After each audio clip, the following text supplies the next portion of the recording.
Good evening and welcome to the Iconic Production channel. I am JM, your GM, and with me is my crew for our launch day adventure of Space 1889 After. Available on Kickstarter now for by Strange Owl Games, and it is like just over $100 from its next stretch goal, which is another adventure, a solitary adventure. And thank you, Phantom. That is great. Good to see you certified Torganic and Phantom of Truth. So we're just going to jump back into it. As members of the Imperium Society last week, Variety Man Grinder,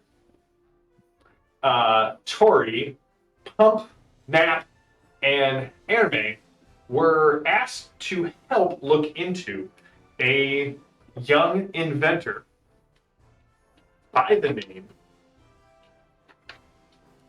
of Ambrose Gilbert, who had invented something called the frictionless ether translator, something that allows a ether ship to seamlessly move from their atmospheric engines to their ether engines, normally the most dangerous and turbulent part of ether travel. But when they got there, they discovered several disconcerting issues.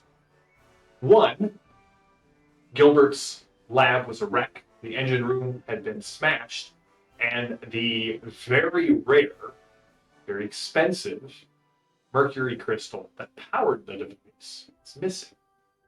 Stolen. But more important, Variety and Nap discovered that Sir Sidney Wallace, a noble who believes it is the job of nobility to lift up the common folk and make their lives better, and Cecilia Thompson, a rival newspaper reporter, newshound known for swooping in and stealing other people's stories, supposedly, and also Nap's rival was there. So, when faced with this dilemma of what to do in the face of their mission from the Imperium Society, the group decided to go three different directions.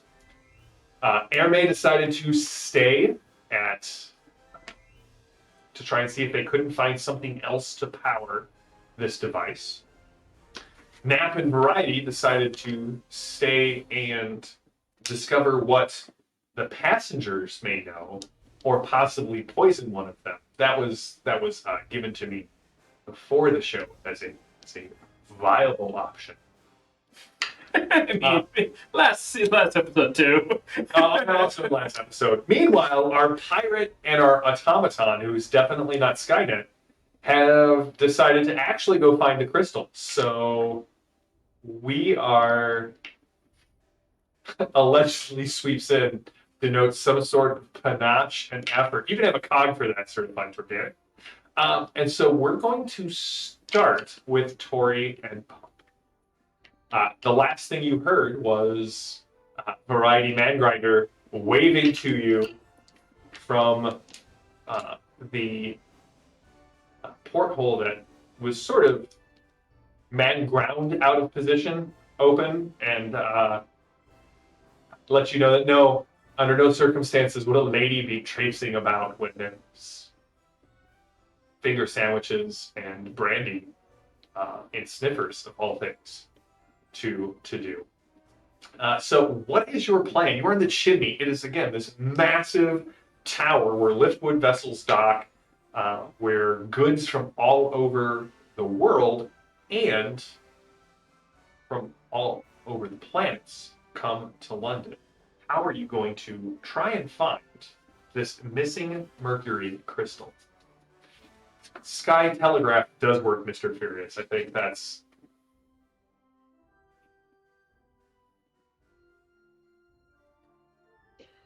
I think my initial plan was to start questioning the dock workers for anyone that hurriedly dashed away from the airship within the last however many minutes we determined precisely. Yes, because you are an automaton, of course. And an automaton built by the mysterious Phaeton. So you are not built by Martians or humans. You are a a creature of alien construction. All right, Tori, what are you going to be doing while she is attempting to get this information?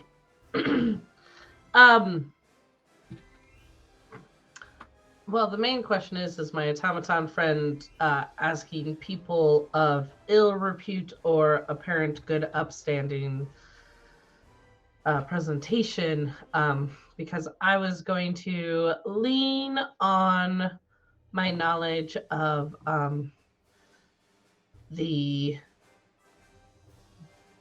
darker understandings of the world and go, all right, where would somebody who's trying to flee with a, stolen good go? All right. So what that would be is Pump. That would be a charm test. And for you, Tori, if you're just trying to figure out where someone would go, I would say that would be a sneak test for you. A sneak? Okay. Yep. So again, you're going to roll d6s equal to the total number of dice you have in in that rating, and 5s and 6s are what you're looking for. 5s are 1 positive result, 6s are 2, and add a die back into the pool. Cool. I have 2 successes. Okay. 1. 1. All right. So, Tori, you and Pump spend about 10 minutes going around. Pump, question for you. Are you using your mesmerizer to help you with any sort of what? I think I would use my sense or intuition first to see who is the most pliant. Okay. And then, yes. All right. So as you guys go around, Tori, you're able to point out groups of, let's say, dock workers who have the demeanor of picking up things that fall out of crates after kicking them hard in the side several times to break open said crate and see what falls out. And Pump, you are able, as you haven't seen anything, they haven't seen anything recently, but as the two of you are working together, you eventually come across a man who, big, thick, red, bushy mustache kind of curled at the side, bowler hat kind of cocked to the side, covered in grease and, the ash of working in the chimney. He's like, I know him, Daniel Walsh, the man be owing me about 20 pounds. Lost it fair and square in a game last night. Saw him running off your ship not 34 minutes ago, because you provided 34 minutes as the exact time. He's the engineer on the heirloom. In fact, you bring him back here and you get me my money. I guarantee I'll split it with you 50-50. If you hold him, we'll take it out its hide. All right, sounds good. Which direction is the heirloom? I don't know. It's 2 levels up, 1 over. Thanks. I did not know human flesh had uses. I'm not sure it does. What's your charm? 3.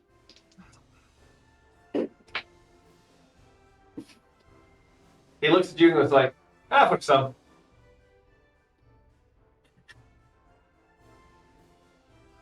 All right, so you guys are going to go. Are you guys looking for the heirloom? Yes. Chat, I do love you. We'll go back inside the ship, and we'll start with Airmate. Airmate, you are in this, in there with Ambrose Gilbert, who is just distraught. He has sat down on, he goes to sit down on Pecan, but realizes that is not his chair. And he sits down, and he reaches into a tool belt, and he pulls out a can and kind of pops it open, looks in it, sniffs it, puts it down, reaches in, pulls out another can, unscrews it, and starts taking some swigs.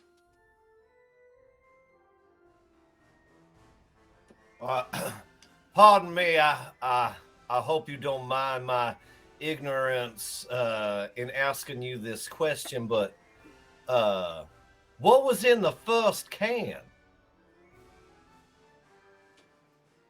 I make my own degreaser, and sometimes And you almost... I've only done that once. And what happens if you drink your own degreaser? He kind of reaches out a hand and puts it on your forearm. Man was not meant to know. Oh, see, I was thinking I had some potato chips once that were made with Olestra rather than your regular usual frying oils, and it's supposed to be healthy for you, but it did cause some Intestinal downstairs distress. bleed. Yeah, absolutely. Now, come on now here, Gibson. We got to work here together. You got your papers and everything all scattered around this place. I've been doing my best to look through your research. Maybe we can work together to find a compromise to at least get through today. You know, perhaps this ship doesn't have to do exactly what you planned. Maybe it just has to look like it did it. Does that make sense to you, Gibson? First, it's Gilbert. Second, what was your name again? Third, are you suggesting I lie to the investors? No, it is not a lie, for in the end we shall retrieve the mercury crystal and everything shall be restored exactly the way you said it was. Now, in the short term, though, do you want to disappoint all those people who are gathered upstairs are waiting for your triumphant invention to send us into the stars? We can't let them down. I think together we can maybe even find something even better. Now, I recognize you don't recognize my genius as an inventor. My name is May Wallace. Remember, I'm the inventor of the Wallace Farm Helper. The Wallace reaping Wallace machine, yes. The Well, Reaper of Men, that's as it is called. Sure, that's its secondary name, but I also invented Wallace's Miracle Dissolving Serum. Right, yes. You know, They call it the bone acid. yeah, some people call it face melter too, but it's really just Wallace's unstable dissolving liquid. But the point is, you and I are working together assuredly, especially with the help of Pecan here. That's right, Pecan. He didn't mean to try and sit on you, Pecan. No, I definitely did until I realized what you were. It's Pecan scuttles and beeps in a completely legally distinct way from other small robots that don't talk. And now, Wallace, I have looked over all of your papers as much as I can, and I have come to the following knowledge that it's going to take me a science roll. I would say yes. Give me a science roll. And because of the scattered nature and all of the craziness going on, this will be with a penalty. Okay. Do I get a bonus for Pecan cleaning it up and organizing?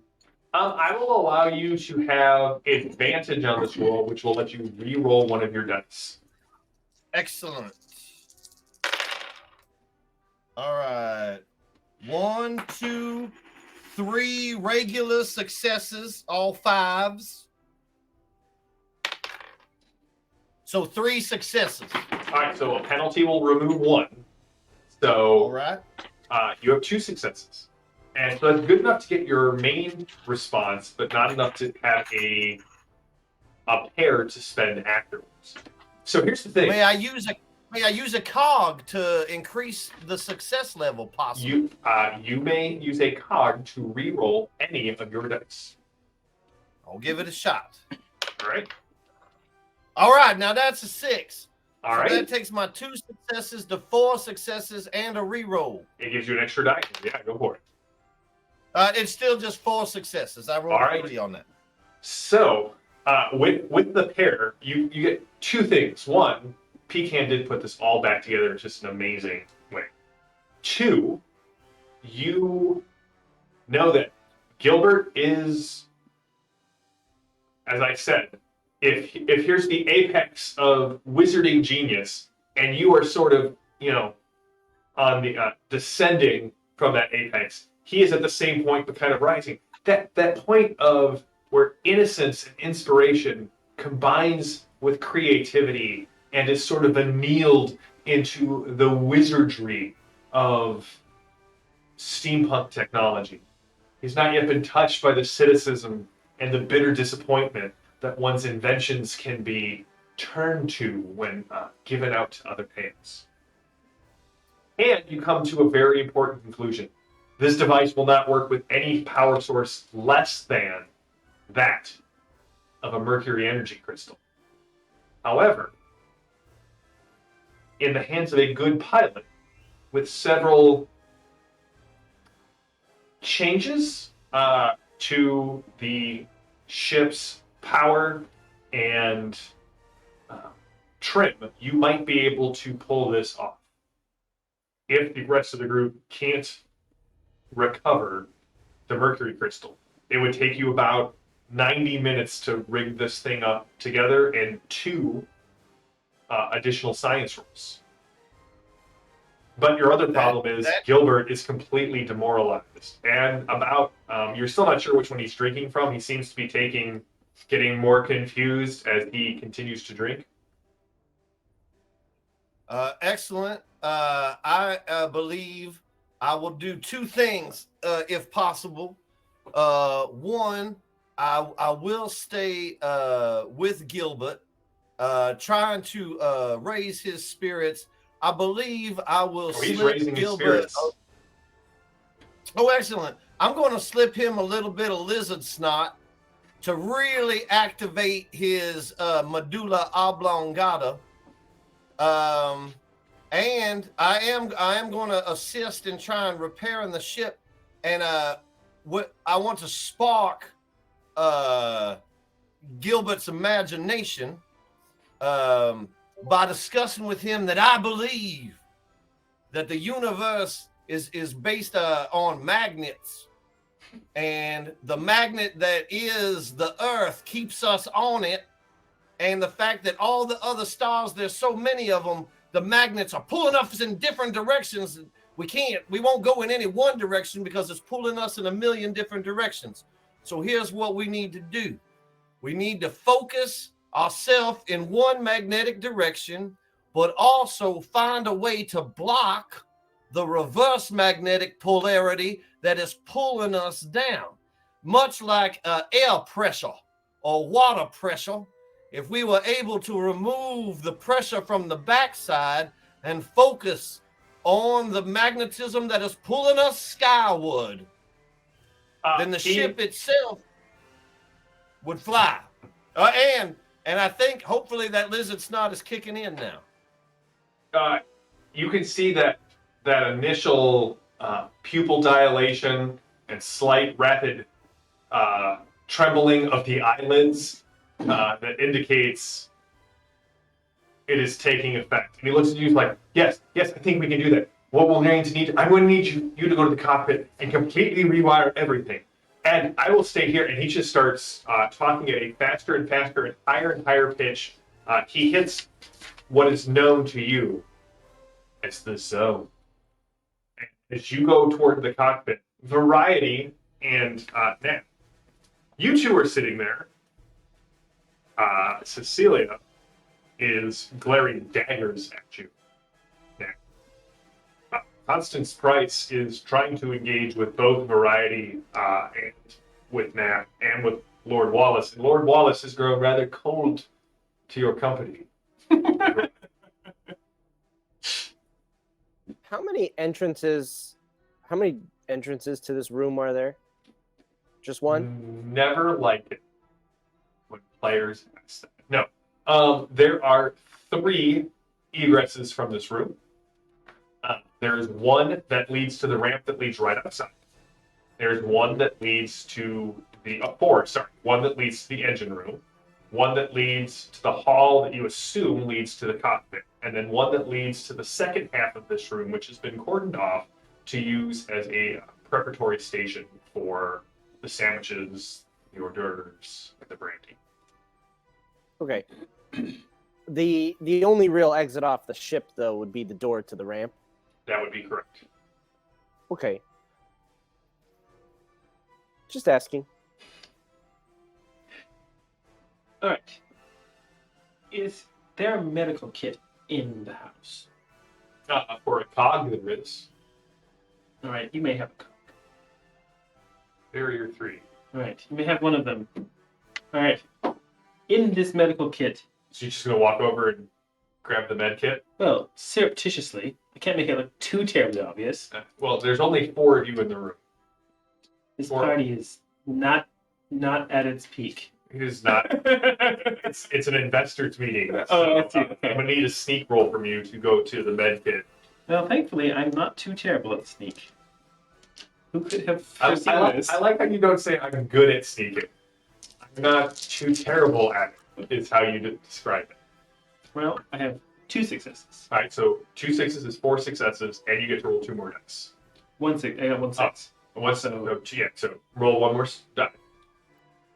Which is a 3. So Okay, so you have 2 successes. 2 successes. All right, so you managed to go do the thing where you kind of walk back, lean up against the bulkhead, and walk away with the med kit. In this med kit, Mhm. assuming this is, again, the Victorian age Yes, and full of unknown Laudanum. substances, Yeah. does it contain syrup of ipecac? And what is that? It induces vomiting. It does happen to have that in it. Excellent. All right. There are several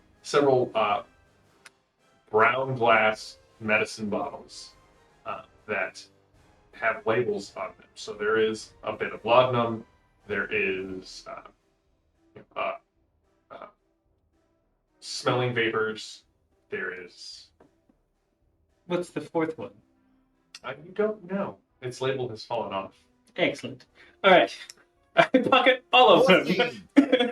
It's morphine. It probably is morphine. All right.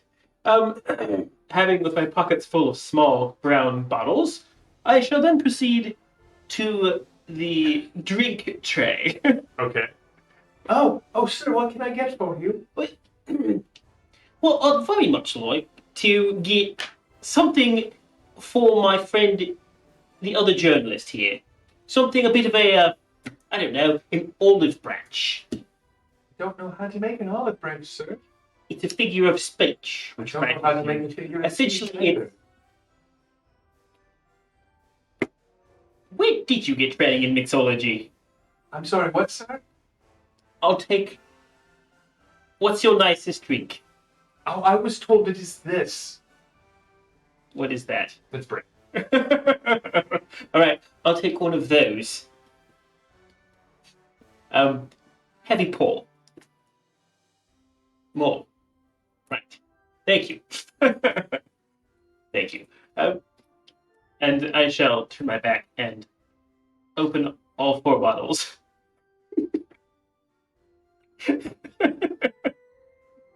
And the syrup. You know, it just starts spilling over because you had a heavy pour in a glass and then just dumped 4 bottles of who knows what into this. Well, I shall wipe a bit up with my kerchief.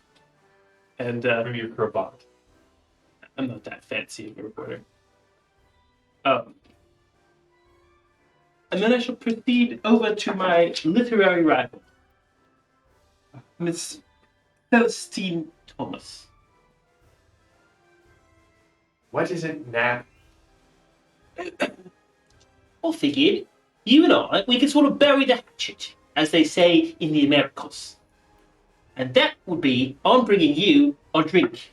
And perhaps we could sit here and we could both cover the story and we could both get, you know, a bit of a byline, could share the byline, right? And then the London Times could be like, oh look, we sent our social reporter here, as well as our famous and fabulous business reporter here, both to talk about this fantastic new technology which is coming out. And I mean, you could put 2 angles, you and me together. I'm gonna need a charm roll from you. Now, what are you doing, Miss Mangrinder? So as I understand it, Erme is about to get this ship airborne somehow, right? Not Is that- yet, but Erme goes rushing to the cockpit, and Pecan kind of scampers behind him. Okay.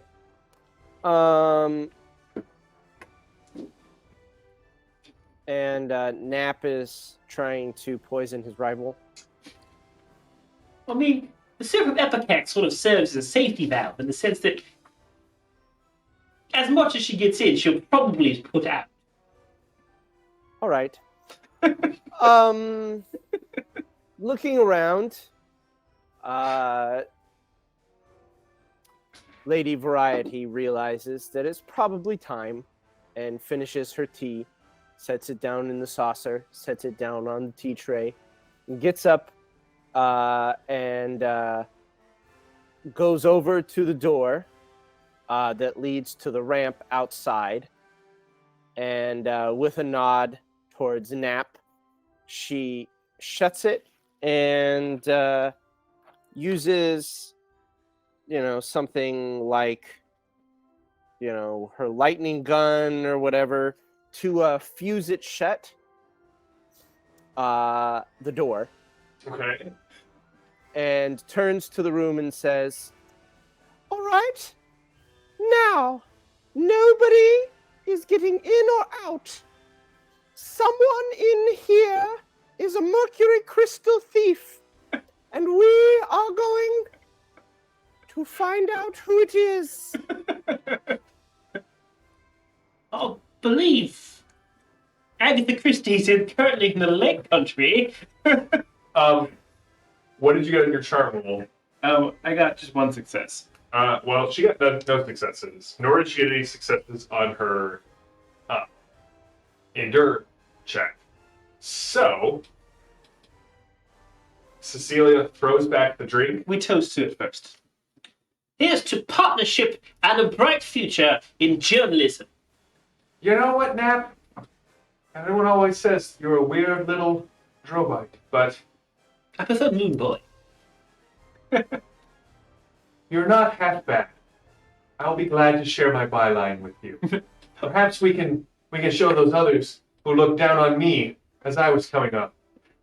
But they shouldn't look down on any reporter who works for the Times. And she throws it back. Oh. Several things happen in about the next couple of minutes. Variety Mangrinder makes her speech. Cecilia looks at you, just stunned, leans over to grab her notepad, wobbles a little bit, looks at you, Nap, looks like she's about to say something, and then turns to Miss Price and just vomits all over the board member of art. And thankfully, the group is split, and I can go talk to Tori and Pump.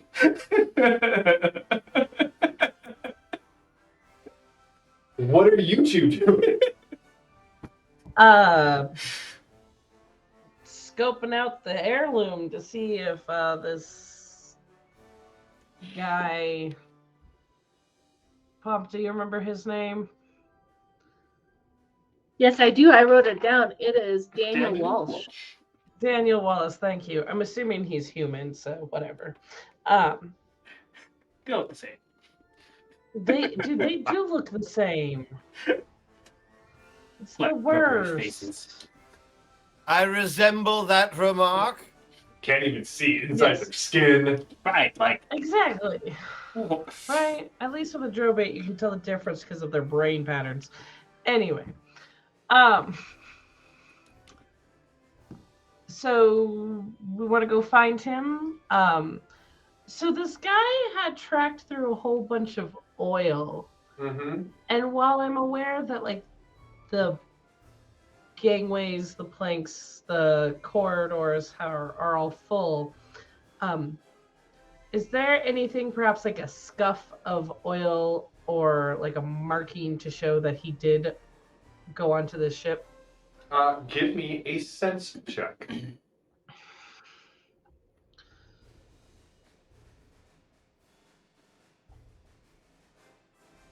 No. No? You want to spend a cog? Let's you re-roll any of your dice. Sure. I'll You got spend 3 of one. All right, 1 success.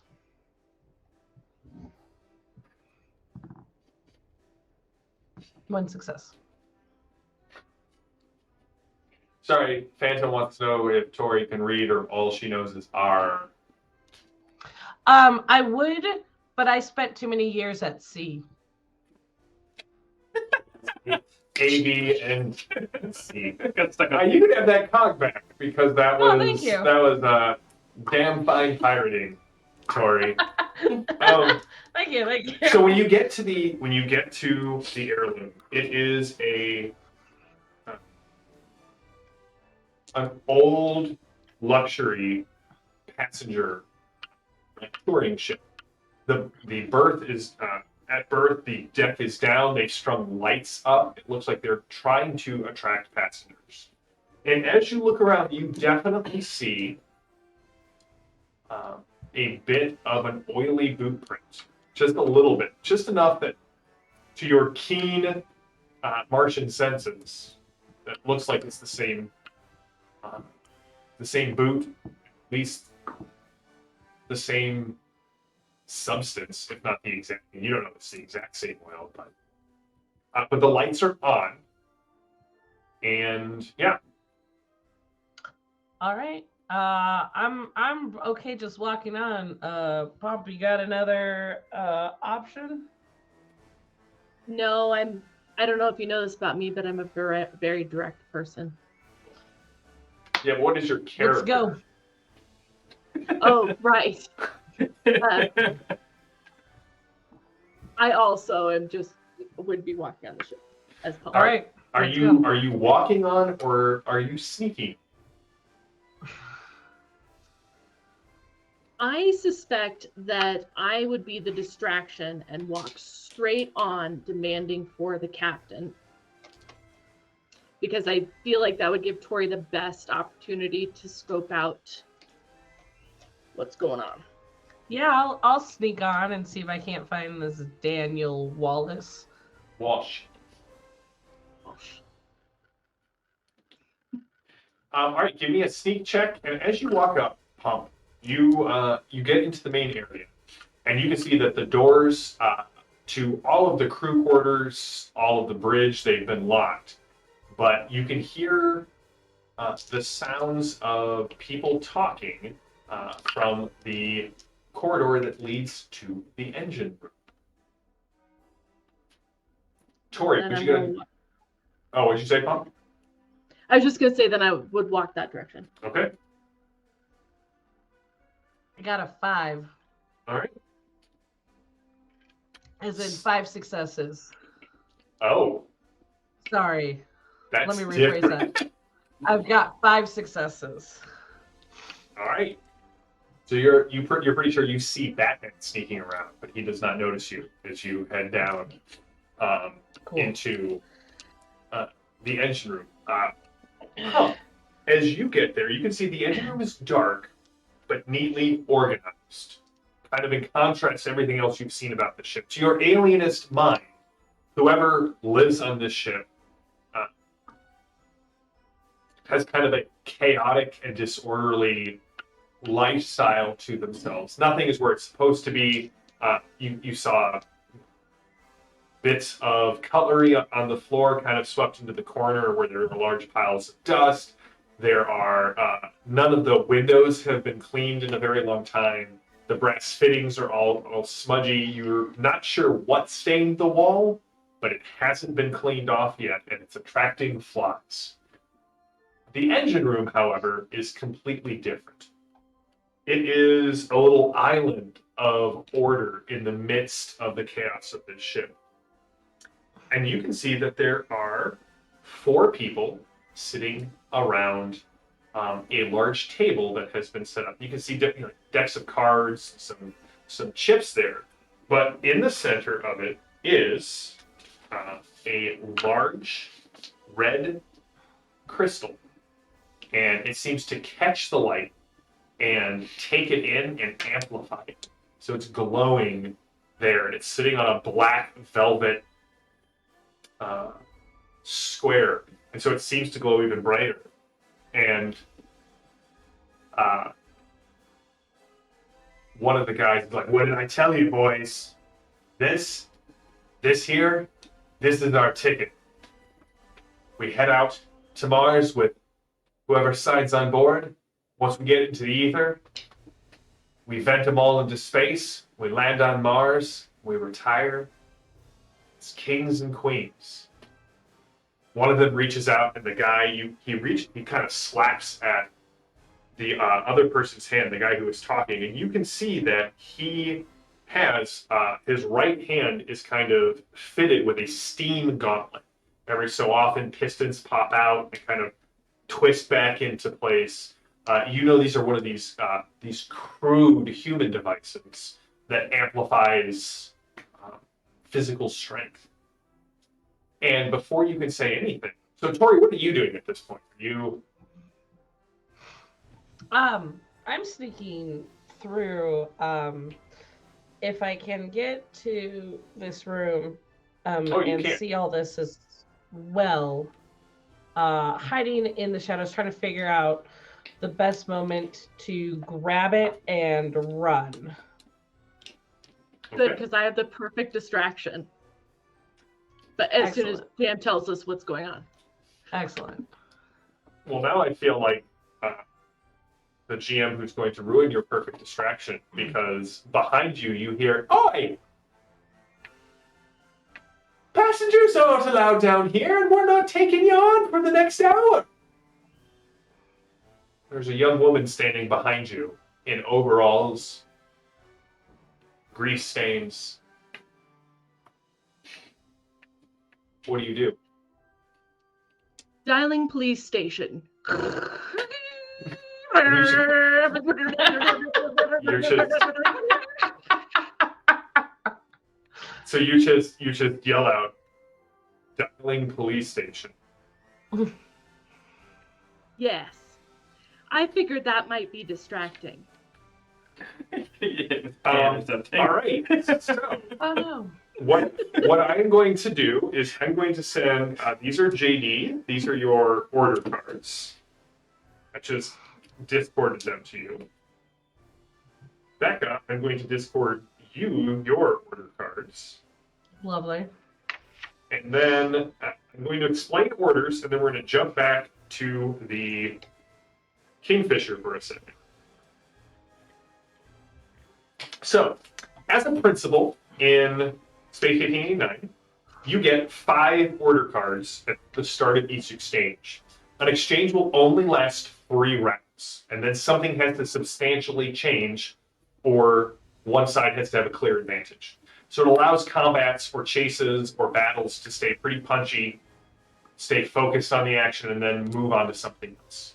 So, for example, in ether combat, you do like 3 rounds of ether combat, and if both sides still seem to have, no side seems to be winning, then boarding actions start. At some point, it's 3 rounds of combat inside the ether ship. If you're in London, in this case, if you don't get the crystal, there's a good chance that they will escape, and it will become a chase scene through the streets of London. But it keeps the combat punchy, flashy, and just kind of keeps it rolling. But you'll notice I gave you 5 cards. So at the start of each of your turns, you will select 1 as your initiative card. Lowest numbers go first. You move up, higher numbers going last. Cards that are less than, and you guys each have some of these, cards that are less than 15 are known as a risk card. If you play a card that is an initiative less than 15, something happens because you are moving too fast to really pay attention to your surroundings. So either a hazard comes up or a trap goes off, something that could injure you or something that impedes you. If you play a card that is 41 or higher, that is a power action. That's when you get to use either your species power action or they get to do something, but you have to announce that you're taking a power action, which is usually something very powerful. You can also activate a power action on any other card by spending a copy. But again, you'll notice 5 cards, 3 rounds, that still leaves you with 2. So here's what you can do with the other 2. When it's not your turn, you're making a save. So on your turn, you're using the full rating of your attribute to roll dice. When it's not your turn, you're rolling a save. So in combat, you would roll a save to not get hit, which is half your dice. You can spend an order to make a save, use the full rating. You can also use a save or a card in your turn to take another action with a penalty. And you can keep spending cards. You can actually run out of cards before the end of the exchange, and then you're considered just sort of running around, a little flustered, we shall say. So I want each of you to pick your card. We're not going to say what it is, but we're going to jump over to... Oh, and then pawns, like the other 3 guys, they just get dealt a random card at the start of every round. Well done, pawns. You. So, Variety Mangrinder, you turn around and have declared, someone here is a mercury crystal thief. And then Cecilia vomits on Constance. Yes, And- I turn to Nap and I say, Nap, the perimeter is secure. Interrogate the suspects. Lord Wallace stands up. By God, what is going on here? She's clearly sick. Mangrinder, have you lost your mind? I go over and put a gentle hand on his shoulder and help him back into his seat. Just kind of pushing him down? Yes. Yeah, you do. Because even standing, you've got, bosom and shoulders and head above him. Yes. Mm-hmm. Whew. Now, if you'd be so kind as to answer my associate Nap's questions. Well, I didn't really have any questions. I was thinking that... Just a moment, dear. We'll get to you in a moment. Wait your turn. What is going on? I think my associate is taken quite ill. I think she should have some more of the brandy, sort of clear her mind. Would you like some? No. You do realize who I am? What? You're one of the investors from Ars Technologica? Yes, and I'm a board member. And you are Napoleon, who works at the London Times? Right. For now. Right, it's always sort of iffy in my line of work. Oh, it's going to be far more certain if you don't tell your brutish friend to stop handling. It's actually my grinder. And let us off this ship. Right, well, first of all, did any of you happen to steal a very expensive mercury crystal? I'm assuming the answer is no. What are you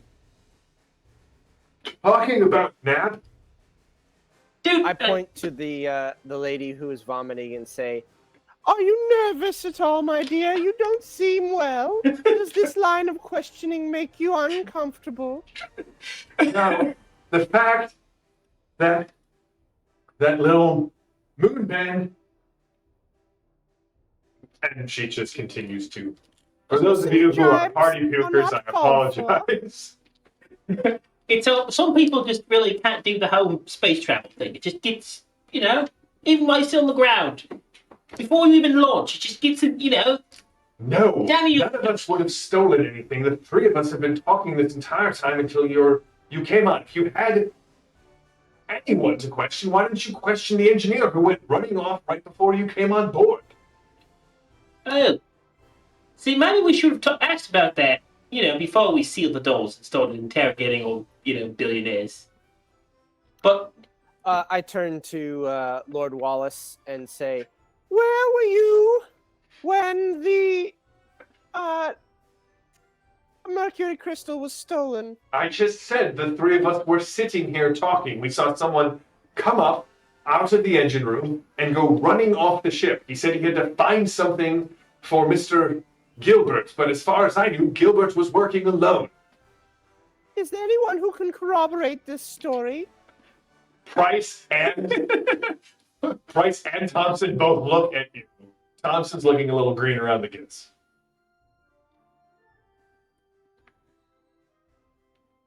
Oh yes, we were all sitting here. But then, going to be How all. do I know that is true? Do you have any proof of that?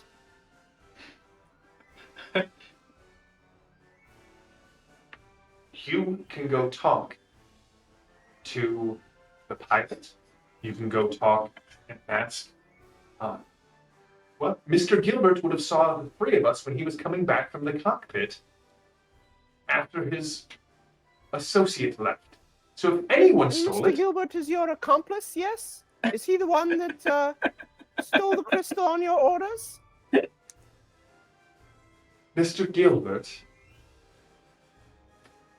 and Constance just reaches out. No, I've heard of this. Whatever technique enhances their physiology. Mr. Gilbert is the inventor that we are here to see, that your friends went and talked to. He was up in the cockpit while the three of us were seated here talking to each other. She goes really slow and really loud. It's probably going to die. I'm sorry, my dear, I didn't follow that. Can you go through it again from the beginning? In the cockpit.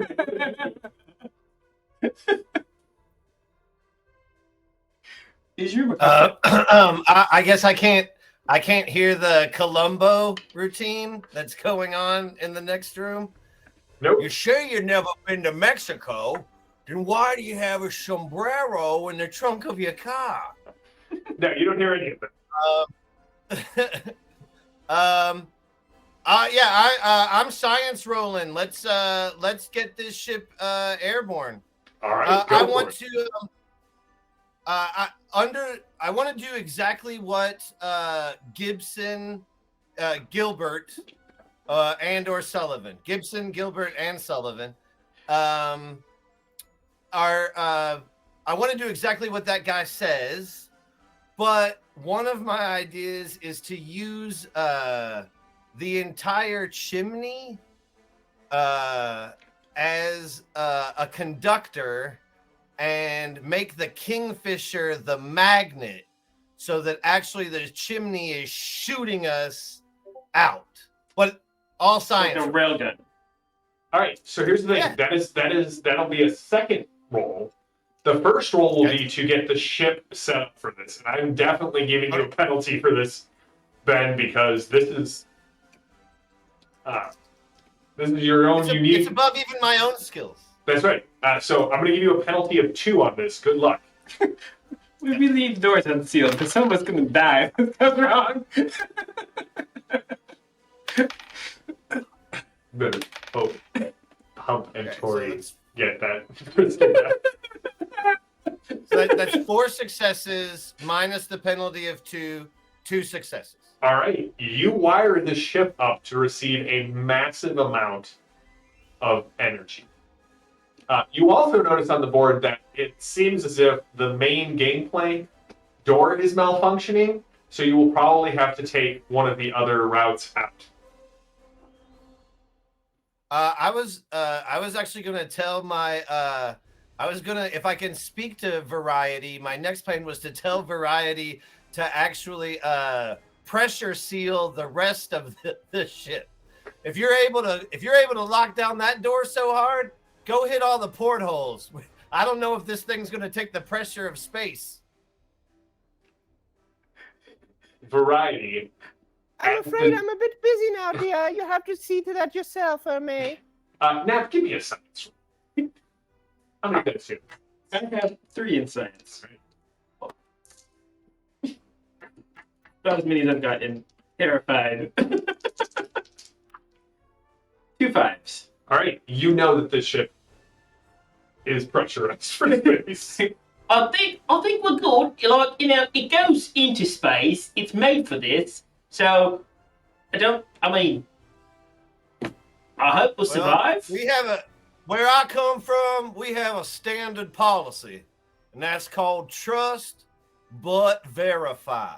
Trust but verify.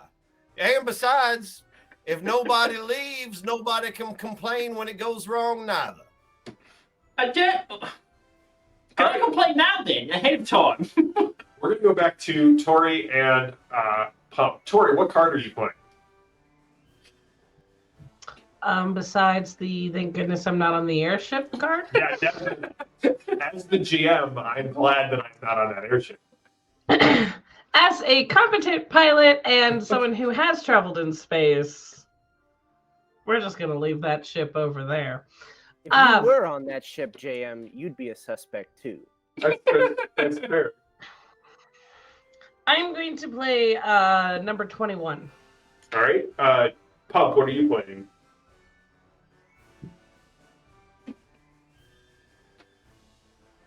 If I'm understanding this correctly, are we in combat, or am I allowed to do other things? You can do whatever you want. This is just your initiative roll, essentially. Well, 18 then. Ooh. All right. So, it will go Tori. Oh, sorry. It will go Pump, Tori, and then Walsh and his grunts. Lovely. So, Pump, what are you doing? My goal is to attempt to hypnotize them into believing that I can actually dial up the police station and they've been caught red-handed with their nefarious stolen goods. I figured that was going to happen. All right, so here's how this works. Each person you are trying to hypnotize will be a different target. Okay? So if you want to only hypnotize one of them, you would just make your normal roll. If you wanted to do a second one, you would have to spend another card and do it with a penalty, and then a third card to do it with 2 penalties.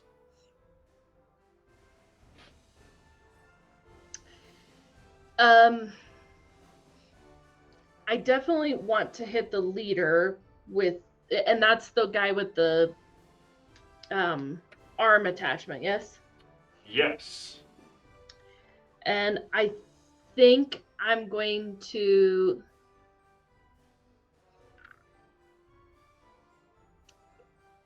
start with that. All right, so here's how this works. The mesmerize action will cost you a cog to use, and you will roll discipline. And if you succeed, you will basically stun this guy into believing that you can call the cops. Every additional pair that you get will increase how long he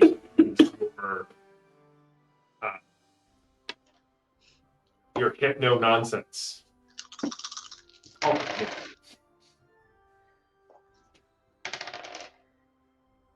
Four. All right. Successive. Well, I'm going to spend a cog to re-roll my dice, and I'm going to spend one of his orders to try and turn it into a save. Or turn the save into a regular. 1. So, JD, that gives you 3 successes. You have stunned Daniel Walsh into believing that you have caught him flat-footed and red-handed and are going to get the cops called on. Now, Tori, you are next. What would you like to do? Oh, yes. I would like to drop from my hiding spot, scoop up the crystal, pull my pistol, and shoot somebody in the knee. Astonishing levels of restraint. Well, yeah. When the cyborg person over here is like, we're gonna call the cops on you, not like your like day is ruined and everybody's gonna die. I can read the room, okay?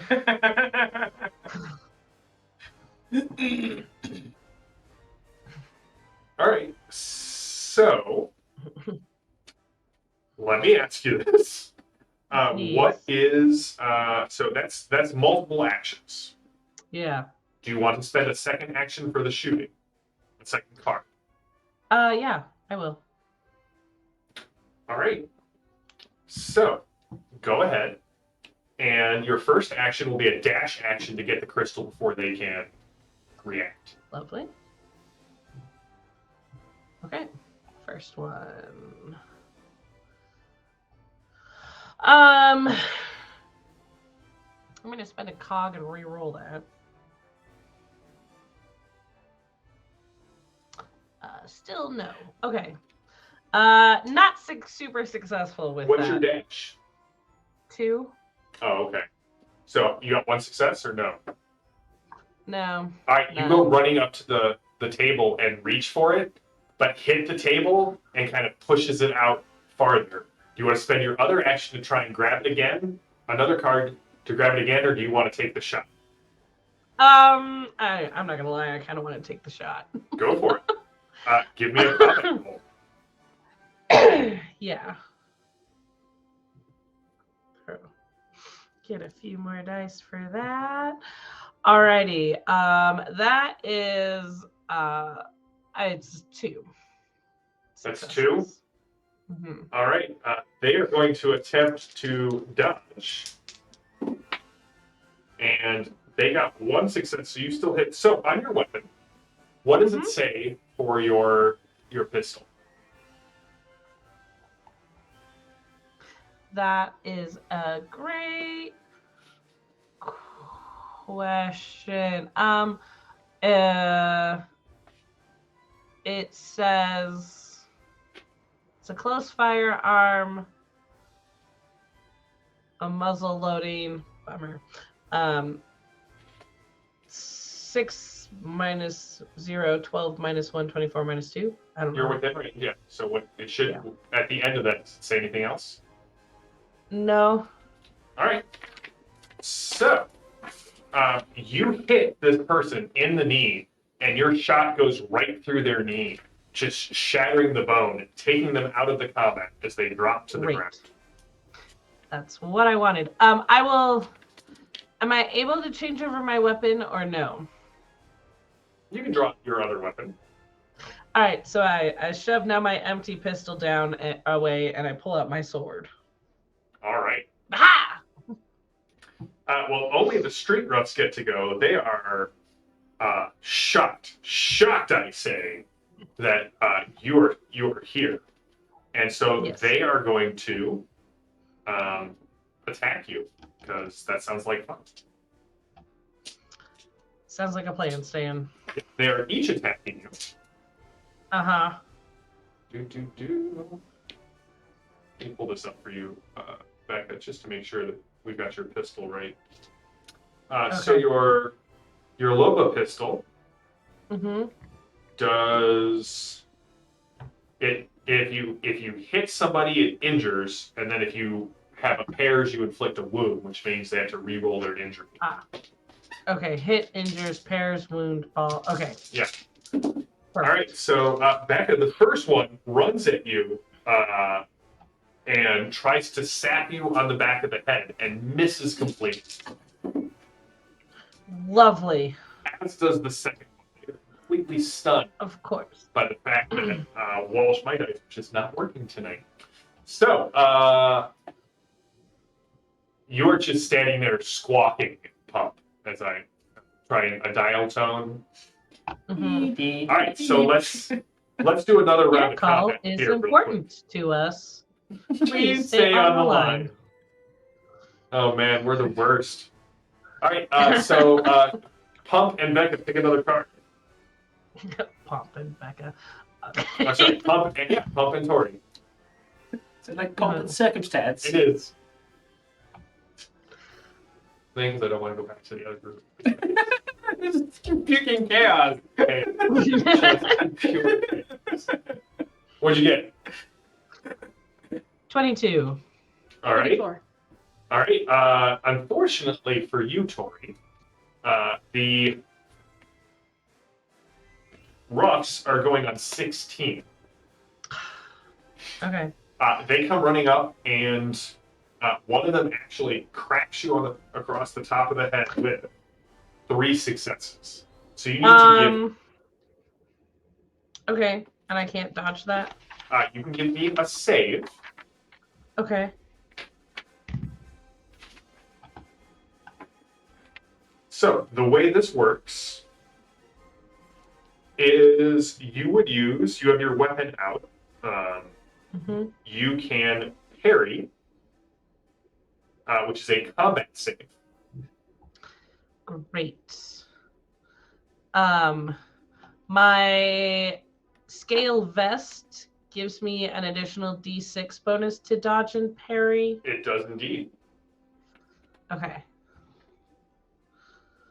Sweet. Let's try. Come on, dice. Do something for me. Okay. Well, that's 1. That's All right. a single. So that means that they don't have another. They don't get another stagger on you.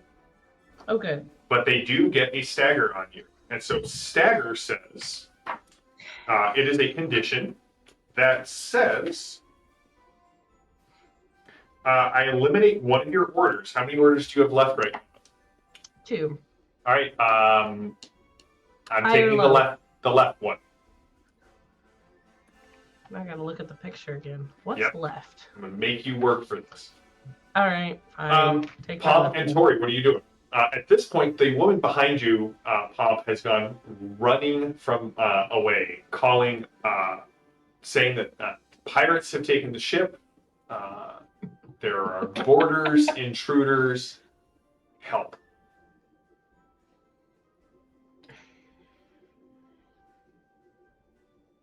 You're first, right, Becca? I am sorry. The person was running from behind you, and that threw me. Yeah. All right. So I will then grab the crystal and run. Okay. Give me your dash. Because apparently we're not killing people. I sadly cannot help you in that department. I think I said Cool. heroes, right? Roll to 6. This is the nicest that Ben gets. Why are you not playing Deadlight spots? Like, I got 2 successes. you got 2 successes? Yes. All right, you grab the thing and go heading for the railing to get back up to the next level, or you can try and make it out just through the loading bay. I'll go out through the loading bay. That's fine. All right. Pump, you can see that Tori is fleeing. Come on. I am also going to follow her while also trying to remain as in the way as possible for anyone that might pursue. Give me a let's make this a combat check. Are they attacking me? You're trying to make sure you are positioned to block them as if they go after Tori. So I'm going to make that a combat check. Okay. I will use my lucky steampunk die then. Yes. Oh, thank you. That sounded like a 6. 2 successes. All right. You two are retreating to back to the Kingfisher, and as you guys get away, you hear, "Well, don't just stand there after them. Obviously, the police call was a bluff." Airman,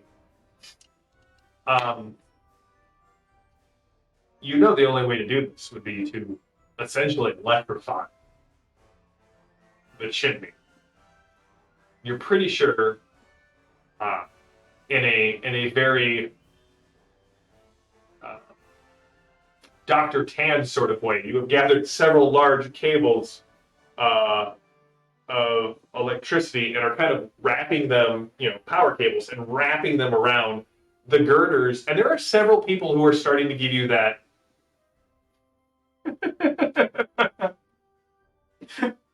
And a Bobby actually walks up. "All right, Dad. What's going on?"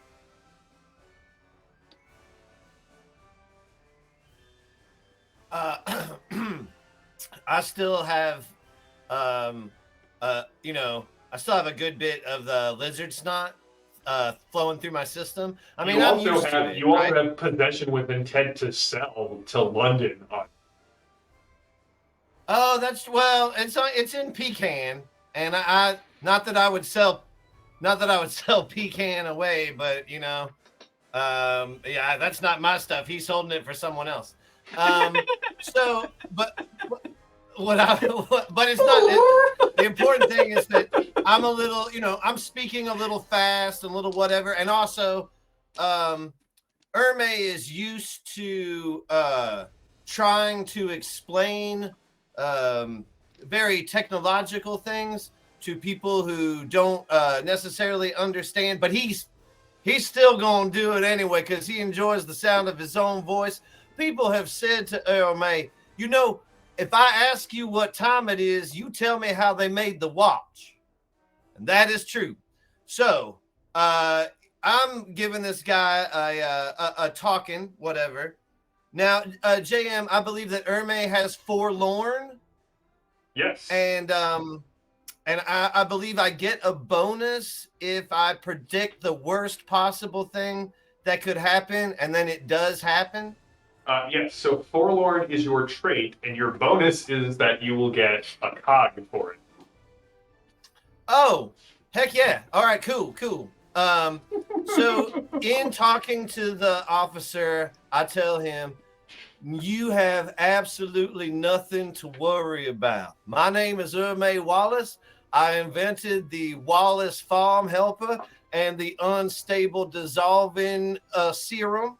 And I am in charge. I'm not in charge. I'm actually just helping the very, very brilliant Gibson, Gilbert, and Sullivan.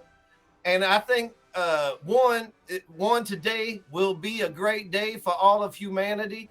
And I think I'm fairly certain that the absolute worst thing that could happen is that if we blacked out all of London, just like a total blackout that takes a couple days to come back from. But generally, other than that, I can't see anything else going wrong. Maybe some small executions here and there. So your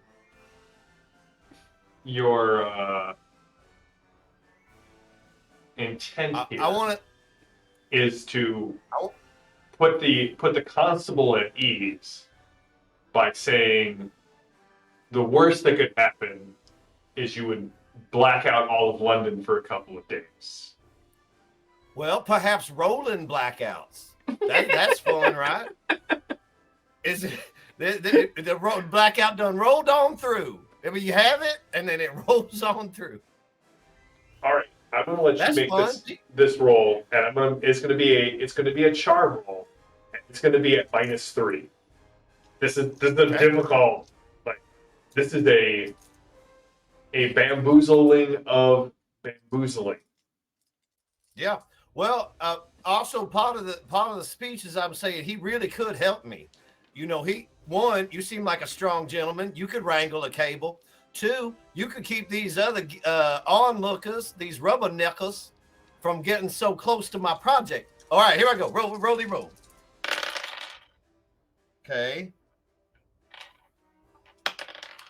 Okay.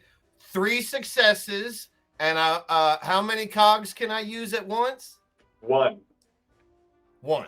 I will do that. All right. Make it 4 successes. Which is 1 success. So you managed to bamboozle him with your scientific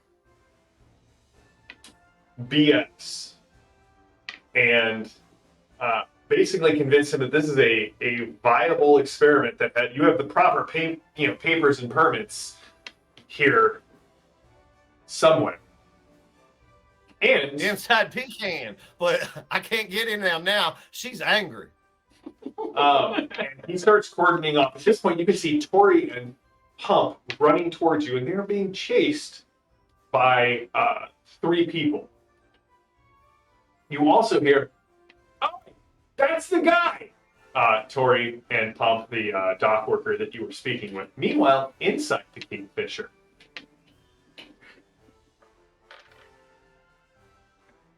I'm sorry. Do any of you know where Mr. Wallace, the Death Merchant, went? I thought we sealed the doors, but apparently you could just walk on and off when you need to. So. He comes up out of the engine room. Oh right, that I think he's supercharging the chimney. Oh, is he I going on exited about... through the cockpit.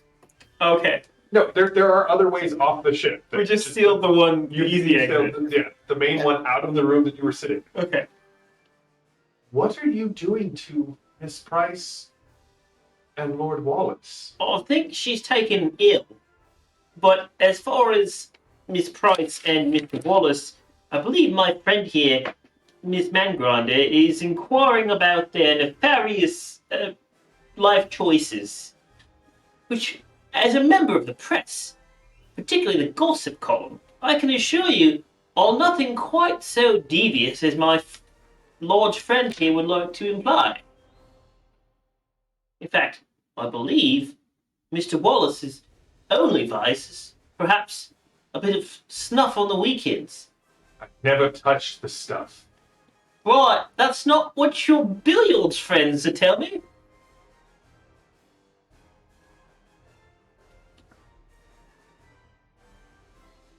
And I know Miss Price here wants to threaten us with, I don't know. No, he goes back.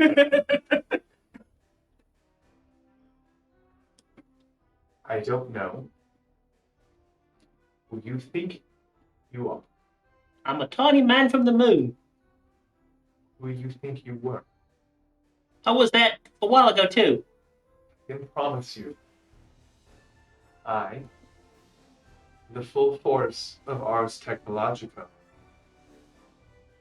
will be dissecting your lives, peeling them back like the skin and layers of fat on a frog. And I will make it my personal mission for the next quarter to ruin the two. But only for the next 90 days. I'd like to have these people think, like, there's an end to this torture. Sounds like a confession to me. You are under a citizen's arrest. Nep, bring me your belt. Sure, you can have my suspenders. Tori, What's happening? as you go, you asked me this. I'm looking forward to my Christmas episode where it's just Restar and Mr. Furious, maybe certified to organic for a bit of Christmas kaiju. Tori and Pump. I take that back because last year Ben definitely jumped a motorcycle from one skyscraper to another. Greg, As you go running by, you can definitely see that Airmay and Pecan are talking with a constable, and the doors have been sealed to the main doors have been sealed at the top of the ramp. Okay. I want to yell at the guy who pointed us to Daniel Wash and be like, he's all yours! Like, we brought him! And then see that the doors are sealed. As someone who knows ships, would I know? Oh yeah, you can Like see that. where- You can see. Yeah, you can see that there are other hatches. One that Airmaid has clearly come out of. Okay. I'm going to grab Pomp and like swing them around, so like off of like the main one and onto another one and be like, whoop, this way. And head up and in, just trying to put as much distance between our angry followers and ourselves as possible. All right. As you enter the ship, you definitely get that. There's a new scent to the air. I throw up. We have established that you both hear there is someone coming down the corridor who is definitely retching as well. Oh, if you listen right, you can tell that's actually a Martian retching. It's called a certain timber. It's the second esophagus. All right. Has to pass through 3 stomachs before it reaches the surface. They're amazing throat singers. The monks of Mars and their throat singing, amazing. As you come in, you guys see Tori and Pump. You kind of see. Did you find it? Got it. Let's go. You guys see Tori holds up this small crystal that's sort of blazing like a miniature star. And you should probably go tell Herme not to electrify the chimney. And he goes scampering down back into the ship. At this point, Wallace, Constance, and Cecilia, who has finally finished her discharge, they all look at you, Miss Mangrinder.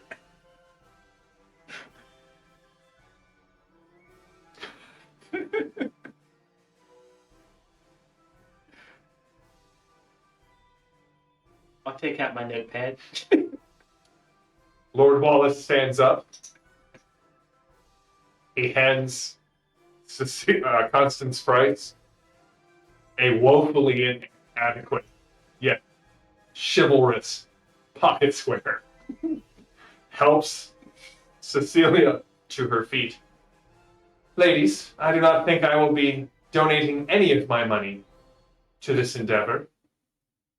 And Miss Price says, oh no, my money has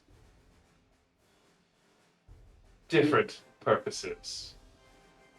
And the 3 of them walk off the ship. They try the door. Pomp and Tori, you see the press who was going to write the article about the success of the frictionless ether translator, and both investors leave. So, Pomp, do you think that means it's successful? That's the point at which I stick my head out the window and wave to the Bobby and say, yoo-hoo, yoo-hoo, that one there, she just confessed to murder. Do as you are supposed to, sir. Thank you. Duck my head back in. Well, I was going to try and take, because there was only one investor that the league wanted us to allow. Yes. Yeah, Lord Wallace. Is there any way for me to, catch up to Lord Wallace and have a quiet chat with him? No. Farts. But at this point, What's the range on that mesmerizer? You do see you guys feel this strange hum kind of fill the ship. And Nap, you know that you were supposed to shove something else out the window. Airmaid, give me that science roll. No.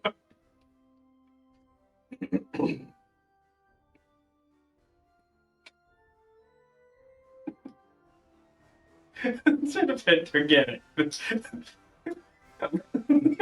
that is okay. 5 successes. Should I spend a Dang. cog? Yeah, why not?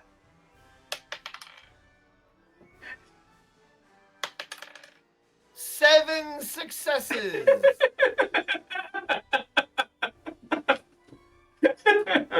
All right. So as this is, we are approaching the end of our time. I'm going to go into narration mode.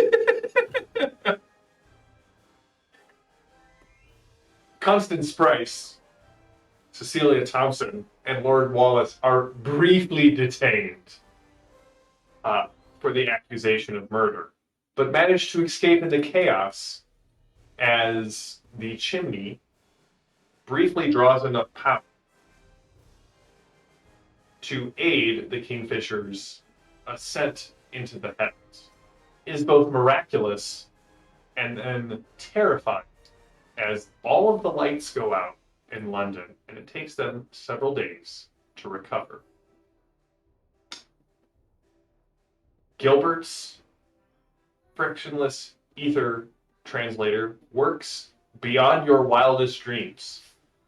Unfortunately, there is no investors left to recoup the interests of the Imperium Society. Variety and Nap discover in the upcoming months that the arm of Ars Technologica is quite long and spend the next quarter hunting thugs, assassins, smear pieces by Cecilia Thompson, and various other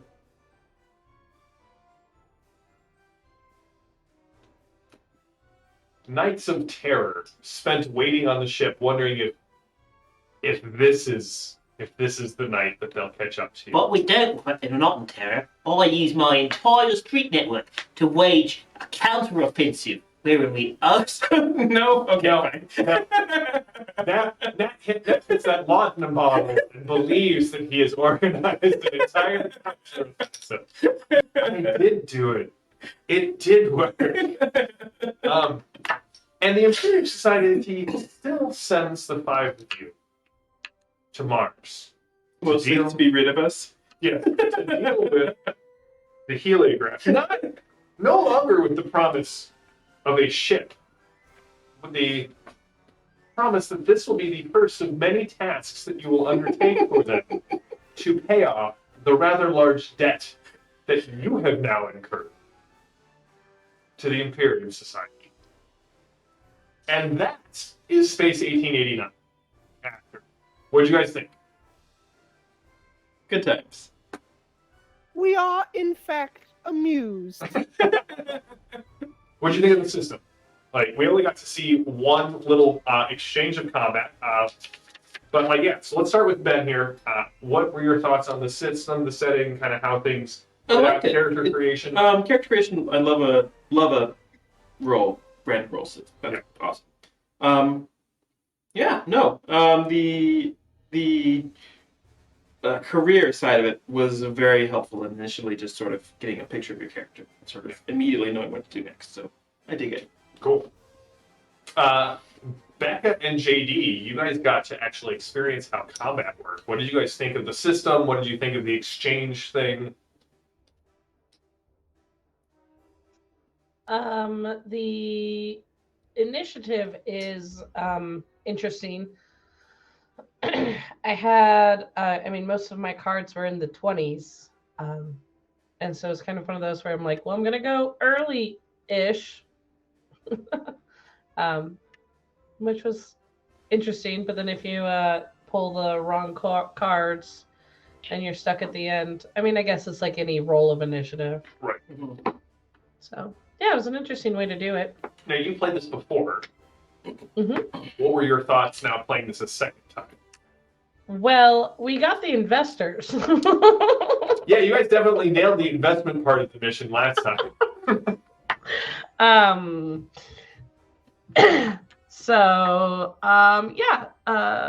This game, I think, is very interesting in that it really hits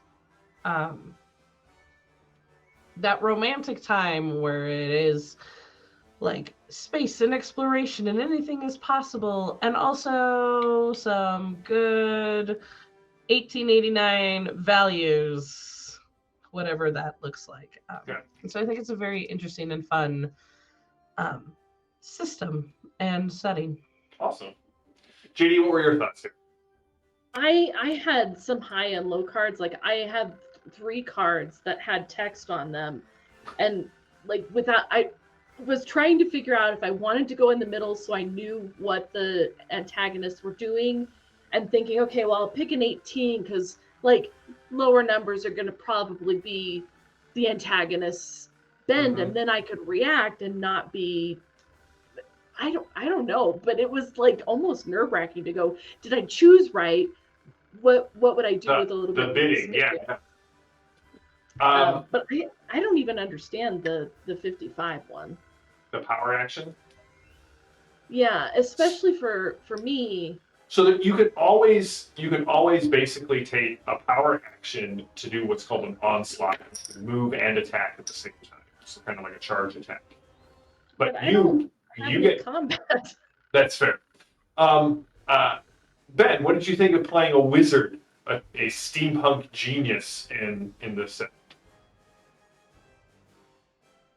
I mean, it's awesome. I think it is similar to an engineer in many other settings, and I think one of the things that was discussed in the setting descriptions was that science works the way that the Victorians thought that it worked. So we have the ether and we have whatever, but then that also gave me the opportunity to be like, well, I'm going to mix magnetism and astrology to be like how I make things work, especially because the other thing that was interesting was giving your character the you'll have to remind me of the verbology, but mine was forlorn and passionate. Your traits. My traits. So I knew that about my character before we even played to begin with. And then, so it gave me something to play into, but also there was a bonus. Like I wouldn't have caused a blackout in all of London, except that I knew I would get something for it. So why wouldn't I then? Like, yeah, give me the thing. It doesn't actually hurt me. I think for me, one of the great things about the system, and it definitely informed my gameplay. I would like to know if it did the same for Ben and Gabe.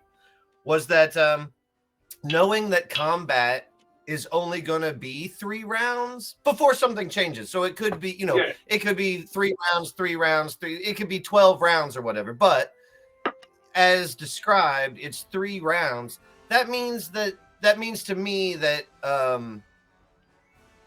combat in the game is not meant to be the majority of the game chronologically. Right. Like we're not going to spend the majority of our time in a fight. The majority of our time will be spent us being our characters. Yeah. And so that was part of why I was like, okay, well, I think they want us to split the party, because otherwise there's 5 of us in a fight that's actually not meant to be the crux of the game. Yeah. So I felt safe in staying on the ship. Yeah. Even when it came down, all 3 of us are on the ship. It still felt like we are not endangering Becca and JD. Right. That's a good point. Gabe, what are your thoughts? Well, I guess just some maiden ants want to see the world burn. I know you were very excited about playing Variety Mangrove. You guys... Yeah, I think there's nobody more fun to roleplay than Victorians. They're the best. Like, the more repression, the more personality. So you have more fun. Well, I would like to say a huge thanks to Gabe and Becca and JD and the Bens for joining me on this tour of Space 1889. Chat, thanks for joining us. Mr. Furious, I'm with you. This has been a lot of fun. I'm really looking forward to, let's see, we're coming to the end of 2022. So we've got only a couple of streams left. This Thursday, we're going to be doing the first of our science fantasy look for Behind the Screen. That'll be Thursday and then next week. So that's like Star Wars or Jack Vance. Jack Vance, Star Wars, Starfinder. We're going to talk about Lensman, some E.E. Smith. All right. Or as I described it, Space Wizards in the Future Past. So tune in if you want to talk about that with us on Thursday.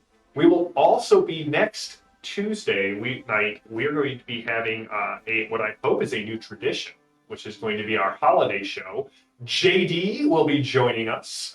We will be it will be Becca, JD, Jenny, Gabe, and the Bens. I feel like I got to put a D in there. So like you only had the two of you. It would be dangerous because you would just have the Bens. Coming up, too much fun for all. Too fast. So we're going to share stories. And a couple of you have put stories in the holiday channel on the Iconic Discord. And thank you for that. I'm looking forward to just hanging out with the chat and with the crew and just having a time of sharing and enjoying our discussions about games. I have some questions for you guys, and hopefully we're going to be able to share our favorite RPG stories from the last year. And then the week after that will be the annual Bureau G Christmas special, which will be a Christmas kaiju. So Ben, you got to tune in. You do love me some kaiju. You do love you some kaiju. So it'll be Certified Organic is going to join us, and it will be the rest of the Bureau G squad. I'm looking forward to that. And then we'll be off for a couple of weeks, just enjoying the holiday season. We'll be back sometime in January. I'll have an announcement when we're coming back in January, and we will be back with the FET 5 and the massive battle that is unfolding.